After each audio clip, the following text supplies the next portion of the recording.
Dead Ringer by Lester Del Rey. Narrated by William Skye. This story is brought to you by my Patreon backers, notably Cassard. Thanks so much for your continued support. A brief content warning before we start. This story contains scenes of violence and suicide.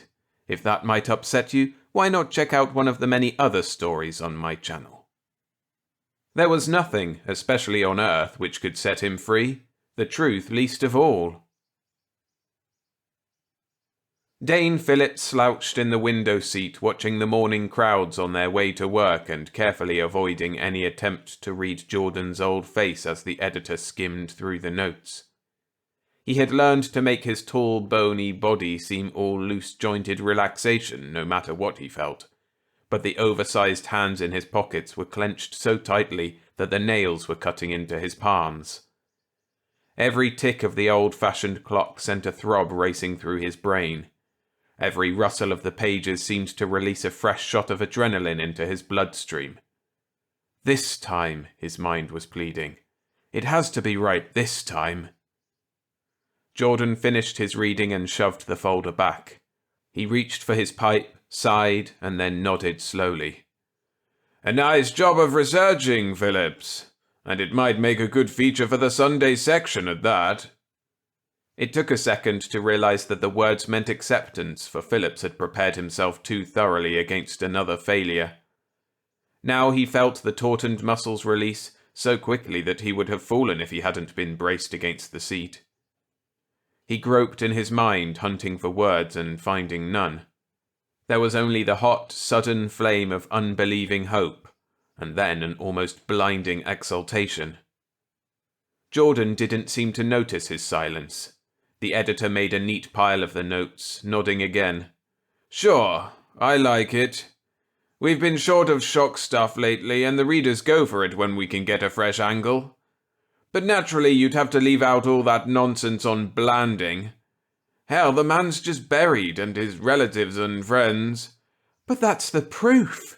Phillips stared at the editor, trying to penetrate through the haze of hope that had somehow grown chilled and unreal. His thoughts were abruptly disorganized and out of his control. Only the urgency remained. "It's the key evidence. And we've got to move fast.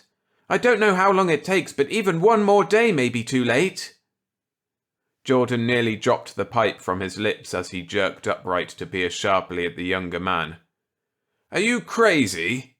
Do you seriously expect me to get an order to exhume him now? What would it get us other than lawsuits? Even if we could get the order without cause, which we can't." Then the pipe did fall as he gaped open-mouthed. "My God, you believe all that stuff? You expected us to publish it straight?" "No," Dane said thickly. The hope was gone now, as if it had never existed, leaving a numb emptiness where nothing mattered. "No, I guess I didn't really expect anything. But I believe the facts. Why shouldn't I?" He reached for the papers with hands he could hardly control and began stuffing them back into the folder. All the careful documentation, the fingerprints, smudged perhaps in some cases, but still evidence enough for anyone but a fool. "Phillips," Jordan said questioningly to himself, and then his voice was taking on a new edge. "Phillips. Wait a minute, I've got it now. Dane Phillips, not Arthur. 2 years on the Trib, then you turned up on the Register in Seattle. Philip Dean or some such name there." "Yeah," Dane agreed. There was no use in denying anything now. "Yeah, Dane Arthur Phillips. So I suppose I'm through here." Jordan nodded again, and there was a faint look of fear in his expression. "You can pick up your pay on the way out. And make it quick before I change my mind and call the boys in white." It could have been worse. It had been worse before. And there was enough in the pay envelope to buy what he needed: a flash camera, a little folding shovel from one of the surplus houses, and a bottle of good scotch. It would be dark enough for him to taxi out to Oak Haven Cemetery, where Blanding had been buried. It wouldn't change the minds of fools, of course. Even if he could drag back what he might find without the change being completed, They wouldn't accept the evidence. He'd been crazy to think anything could change their minds. And they called him a fanatic. If the facts he'd dug up in 10 years of hunting wouldn't convince them, nothing would. And yet he had to see for himself before it was too late. He picked a cheap hotel at random and checked in under an assumed name. He couldn't go back to his room while there was a chance that Jordan still might try to turn him in. There wouldn't be time for Sylvia's detectives to bother him, probably, but there was the ever-present danger that one of the aliens might intercept the message. He shivered. He'd been risking that for 10 years, yet the likelihood was still a horror to him. The uncertainty made it harder to take than any human-devised torture could be. There was no way of guessing what an alien might do to anyone who discovered that all men were not human, that some were zombies. There was the classic syllogism. All men are mortal. I am a man, therefore I am mortal. But not Blanding, or Corporal Harding. It was Harding's death that had started it all during the fighting on Guadalcanal. A grenade had come flying into the foxhole where Dane and Harding had felt reasonably safe. The concussion had knocked Dane out, possibly saving his life when the enemy thought he was dead. He'd come to in the daylight to see Harding lying there, mangled and twisted, with his throat torn. There was blood on Dane's uniform, obviously spattered from the dead man. It hadn't been a mistake or delusion. Harding had been dead. It had taken Dane 2 days of crawling and hiding to get back to his group, too exhausted to report Harding's death. He'd slept for 20 hours, and when he awoke, Harding had been standing beside him with a whole throat and a fresh uniform, grinning and kidding him for running off and leaving a stunned friend behind. It was no ringer, but Harding himself, complete to the smallest personal memories and personality traits. The pressures of war probably saved Dane's sanity while he learned to face the facts. All men are mortal. Harding is not mortal, therefore Harding is not a man. Nor was Harding alone.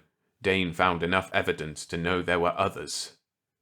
The Tribune morgue yielded even more data. A man had faced 7 firing squads and walked away. Another survived over a dozen attacks by professional killers. Fingerprints turned up mysteriously copied from those of men long dead.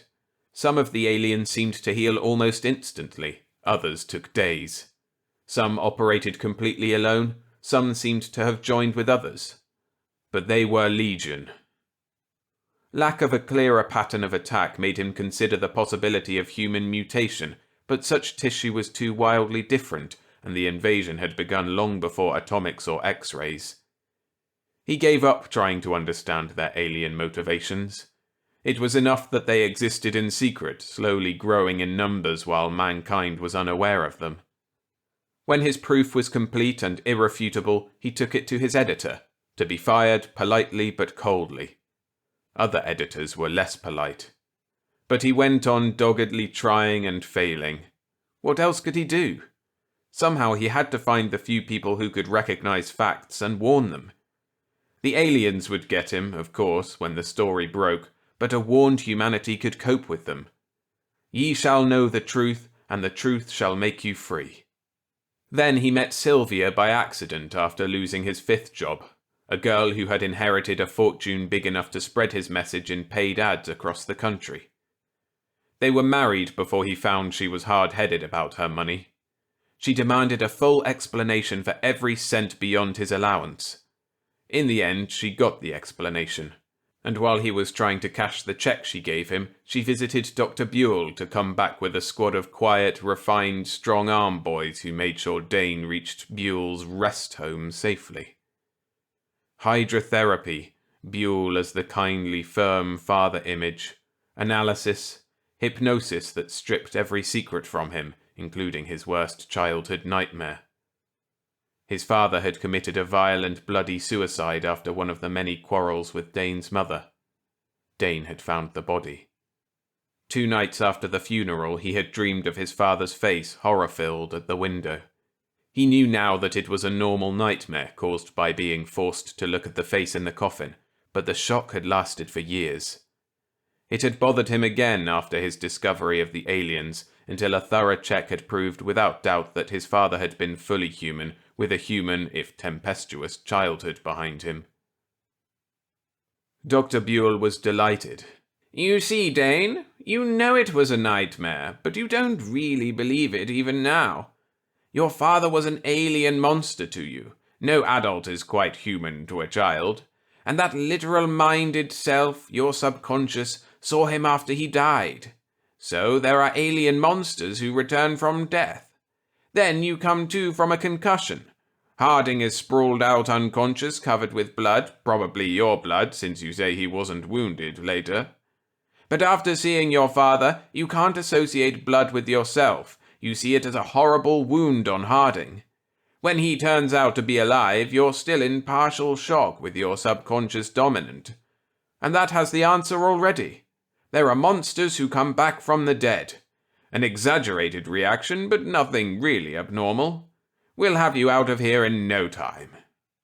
No non-directive psychiatry for Buell.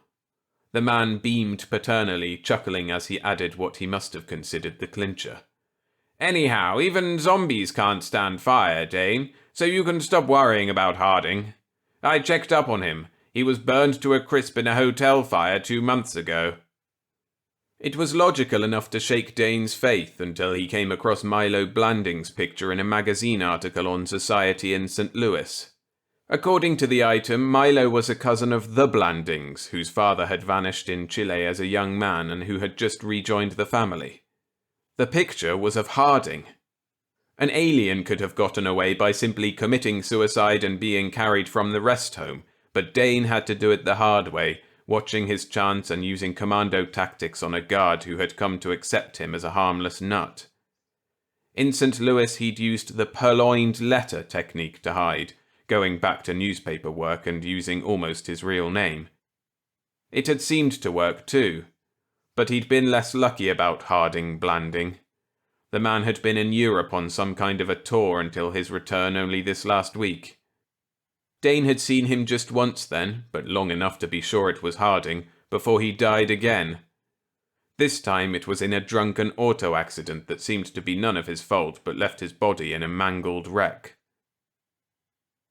It was almost dark when Dane dismissed the taxi at the false address, a mile from the entrance to the cemetery. He watched it turn back down the road, then picked up the valise with his camera and folding shovel. He shivered as he moved reluctantly ahead. War had proved that he would never be a brave man, and the old fears of darkness and graveyards were still strong in him. But he had to know what the coffin contained now, if it wasn't already too late. It represented the missing link in his picture of the aliens. What happened to them during the period of regrowth? Did they revert to their natural form? Were they at all conscious while the body reshaped itself into wholeness? Dane had puzzled over it night after night with no answer. Nor could he figure how they could escape from the grave. Perhaps a man could force his way out of some of the coffins he had inspected. The soil would still be soft and loose in the grave, and a lot of the coffins and the boxes around them were strong in appearance only. A determined creature that could exist without much air for long enough might make it. But there were other caskets that couldn't be cracked, at least without the aid of outside help. What happened when a creature that could survive even the poison of embalming fluids and the draining of all the blood woke up in such a coffin? Dane's mind skittered from it, as always, and then came back to it reluctantly. There were still accounts of corpses turned up with the nails and hair grown long in the grave. Could normal tissue stand the current tricks of the morticians to have life enough for such growth? The possibility was absurd. Those cases had to be aliens, ones who hadn't escaped. Even they must die eventually in such a case, after weeks and months. It took time for hair to grow. And there were stories of corpses that had apparently fought and twisted in their coffins still. What was it like for an alien then, going slowly mad while it waited for true death? How long did madness take? He shivered again, but went steadily on while the cemetery fence appeared in the distance. He'd seen Blanding's coffin, and the big solid metal casket around it that couldn't be cracked by any amount of effort and strength. He was sure the creature was still there, unless it had a confederate. But that wouldn't matter. An empty coffin would also be proof. Dane avoided the main gate, unsure about whether there would be a watchman or not. 100 feet away there was a tree near the ornamental spikes of the iron fence. He threw his bag over and began shinnying up.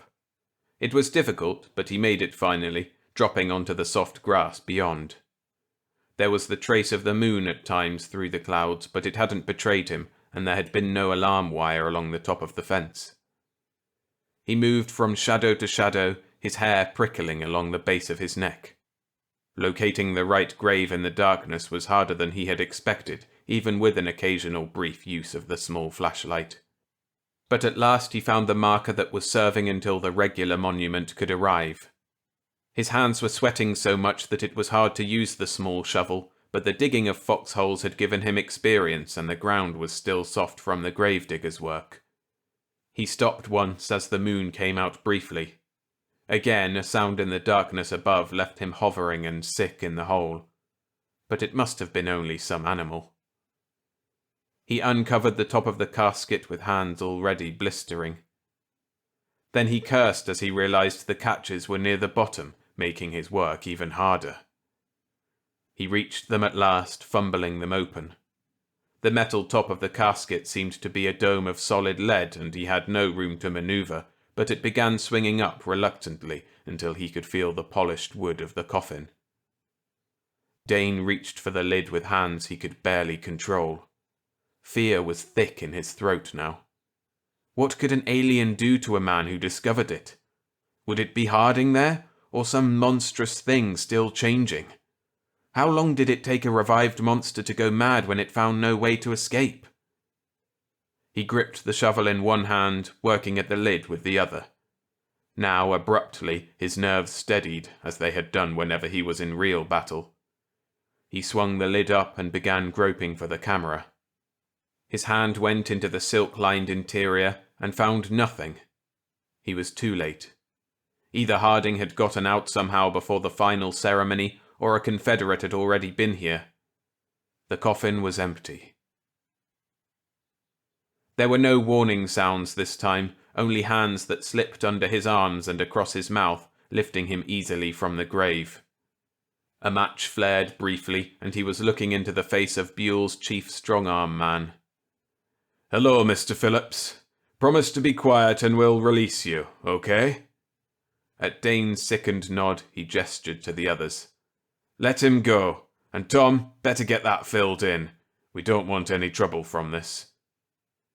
Surprise came from the grave a moment later. "Hey, Burke, there's no corpse here." Burke's words killed any hopes Dane had at once. "So what? Ever hear of cremation? Lots of people use a regular coffin for the ashes." "He wasn't cremated," Dane told him. "You can check up on that." But he knew it was useless. "Sure, Mr. Phillips, we'll do that." The tone was one reserved for humouring madmen. Burke turned, gesturing. "Better come along, Mr. Phillips. Your wife and Dr. Buell are waiting at the hotel." The gate was open now, but there was no sign of a watchman. If one worked here, Sylvia's money would have taken care of that, of course. Dane went along quietly, sitting in the rubble of his hopes while the big car purred through the morning and on down Lindell Boulevard toward the hotel. Once he shivered and Burke dug out hot brandied coffee. They had thought of everything, including a coat to cover his dirt-soiled clothes as they took him up the elevator to where Buell and Sylvia were waiting for him. She had been crying, obviously, but there were no tears or recriminations when she came over to kiss him. Funny, she must still love him. As he'd learned to his surprise, he loved her. Under different circumstances. "So you found me?" he asked needlessly of Buell. He was operating on purely automatic habits now, the reaction from the night and his failure numbing him emotionally. "Jordan got in touch with you?" Buell smiled back at him. "We knew where you were all along, Dane. But as long as you acted normal, we hoped it might be better than the home. Too bad we couldn't stop you before you got all mixed up in this. So I suppose I'm committed to your booby hatch again? Buell nodded, refusing to resent the term. I'm afraid so, Dane, for a while anyhow. You'll find your clothes in that room. Why don't you clean up a little? Take a hot bath, maybe. You'll feel better. Dane went in, surprised when no guards followed him. But they had thought of everything. What looked like a screen on the window had been recently installed, and it was strong enough to prevent his escape. Blessed are the poor, for they shall be poorly guarded. He was turning on the shower when he heard the sound of voices coming through the door. He left the water running and came back to listen. Sylvia was speaking. Seems so logical, so completely rational. It makes him a dangerous person, Buell answered, and there was no false warmth in his voice now. Sylvia, you've got to admit it to yourself. All the reason and analysis in the world won't convince him he's wrong. This time we'll have to use shock treatment. Burn over those memories, fade them out. It's the only possible course. There was a pause and then a sigh. I suppose you're right. Dane didn't wait to hear more. He drew back while his mind fought to accept the hideous reality. Shock treatment? The works, if what he knew of psychiatry was correct. Enough of it to erase his memories, a part of himself. It wasn't therapy Buell was considering. It couldn't be. It was the answer of an alien that had a human in its hands, one who knew too much. He might have guessed. What better place for an alien than in the guise of a psychiatrist? Where else was there the chance for all the refined, modern torture needed to burn out a man's mind? Dane had spent 10 years in fear of being discovered by them, and now Buell had him. Sylvia? He couldn't be sure. Probably she was human. It wouldn't make any difference. There was nothing he could do through her. Either she was part of the game, or she really thought him mad. Dane tried the window again, but it was hopeless. There would be no escape this time. Buell couldn't risk it. The shock treatment, or whatever Buell would use under the name of shock treatment, would begin at once. It would be easy to slip, to use an overdose of something, to make sure Dane was killed. Or there were ways of making sure it didn't matter.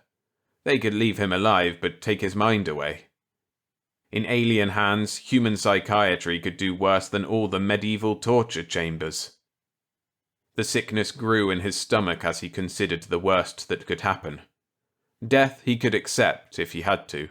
He could even face the chance of torture by itself, as he had accepted the danger while trying to have his facts published.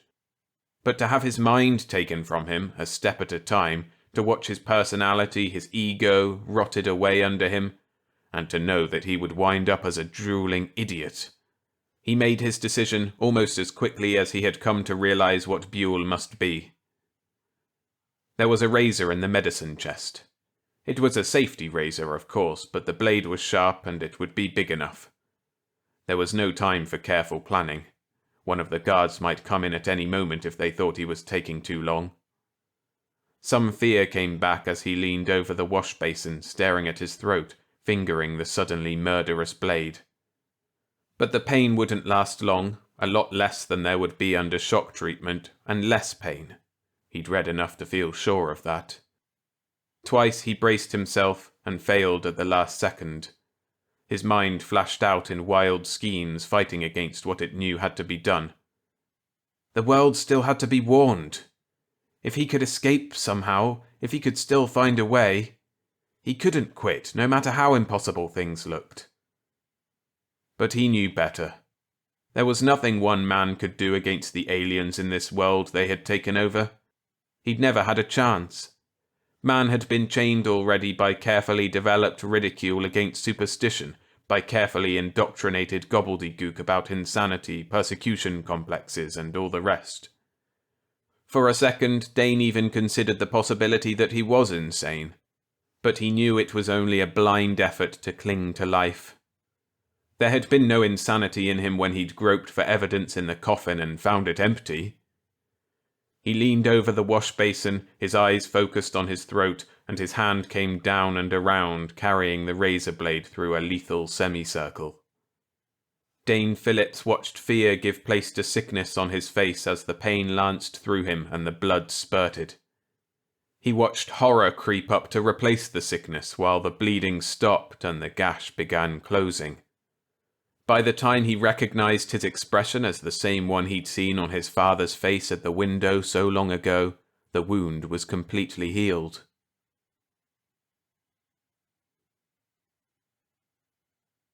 Thanks for listening.